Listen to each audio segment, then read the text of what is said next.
প্রথমত হচ্ছে এই কথাটা বললে যে বিতর্ক হবে, এটা মোহন ভাগবত জানতেন না বা বোঝেন না এমন নয়। মোহন ভাগবত অত্যন্ত বুদ্ধিমান, হ্যাঁ, একজন মানে সংঘ পরিচালক। এই কথাটা বললেন কেন হঠাৎ বিতর্ক হবে যেন? একটু খেয়াল করলে আপনারা দেখবেন যে রাম মন্দির উদ্বোধনের পর যে হিন্দুত্বের হাওয়া বিজেপি আশা করেছিল, সেই হিন্দুত্বের হাওয়া ওঠেনি। সেটা 2024-এর ইলেকশনে দেখা যাচ্ছে, এবারে কুম্ভ মেলাতেও দেখা গিয়েছে।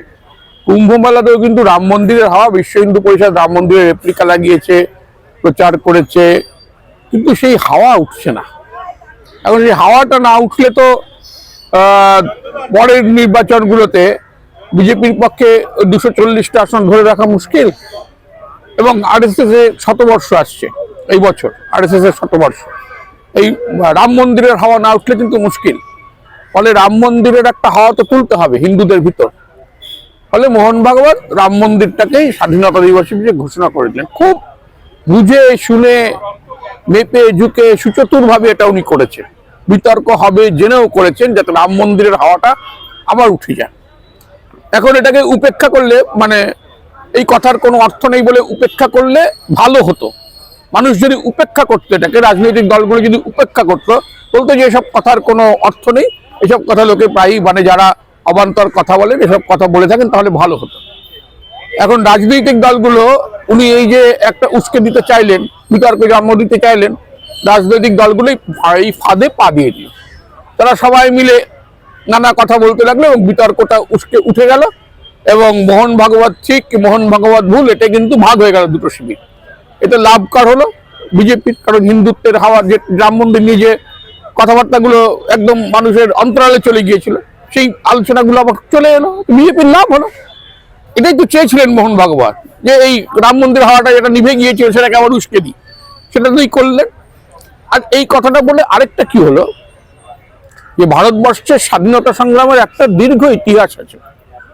সেই স্বাধীনতা সংগ্রামটা কিন্তু একা হিন্দুরা করেনি বা একা মুসলমানরা করেনি। 1857 সালের যে সিপাহী বিদ্রোহ, যেটাকে বলা হয় ভারতের প্রথম স্বাধীনতার লড়াই, সেই স্বাধীনতার লড়াই হিন্দু মুসলমান একত্রে লড়েছিল।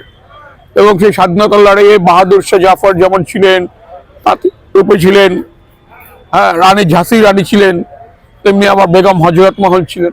হিন্দু মুসলমানের সম্মিলিত লড়াই। এখন সেই সব লড়াই, তারপরে তো বিভিন্ন সময় বিভিন্ন বিপ্লবীরা উঠে এসেছেন। এই বাংলা থেকেই কত মানুষ উঠে এসেছেন, ক্ষুদিরাম, প্রফুল্ল চাকি, রাসবিহারী বসু, অরবিন্দ ঘোষ, সুভাষচন্দ্র, ও বাইরের চন্দ্রশেখর আজাদ, ভগৎ সিং, এদের যে সম্মিলিত বলিদান, তার ফলেই তো 15ই আগস্ট স্বাধীনতা এসেছিল। ওই কথাটার অর্থ মোহন ভাগবতের যে ওই স্বাধীনতার এই যে বলিদান শহীদদের, ওটাকে উনি অস্বীকার করলেন, অসম্মান করলেন।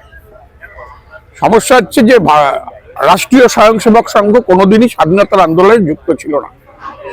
পরাধীন ভারতে তারা ব্রিটিশের দাবিদারি করেছিল। তাদের পক্ষে স্বাধীনতা আন্দোলনের যে আবেগ, সেটা বোঝা সম্ভব নয়। ফলে তারা এই ধরনের কথা বলবে এবং চেষ্টা করবে স্বাধীনতা সংগ্রামের ইতিহাসটা ভুলিয়ে দিতে। ওরা তো রাষ্ট্রীয় স্বয়ংসেবক সংঘ একসময় ভারতের যে ত্রিবর্ণ রঞ্জিত পতাকা, এটাকে মানেনি, ওরা দীর্ঘদিন মানেনি। দীর্ঘদিন স্বাধীনতা দিবসে ওরা পতাকা তোলেন। ওরা চেষ্টা করবেন এই ইতিহাসটাকে ভুলিয়ে দিতে। তার বিরুদ্ধে মানুষকে রুখে দাঁড়াতে হবে। তবে আমার বক্তব্য যে এই মোহন ভাগবতের কথাটিকে সবাই যদি উপেক্ষা করতেন, সেটা মুখের মতো জবাব হতো।